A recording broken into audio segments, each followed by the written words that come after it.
তবে আপনিই বলুন, ধর্মকে আর কিভাবে জানা যেতে পারে? ধর্ম থেকে সম্মান মেলে অঙ্গরাজ।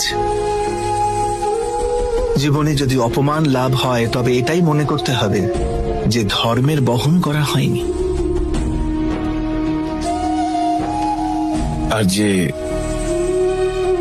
আজন্ম কেবল অপমানই লাভ করেছে, সে কি করবে বাসুদেব? সম্মানের জন্য সংঘর্ষ করা উচিত, কিন্তু অধর্মের সঙ্গ দেওয়া উচিত নয়।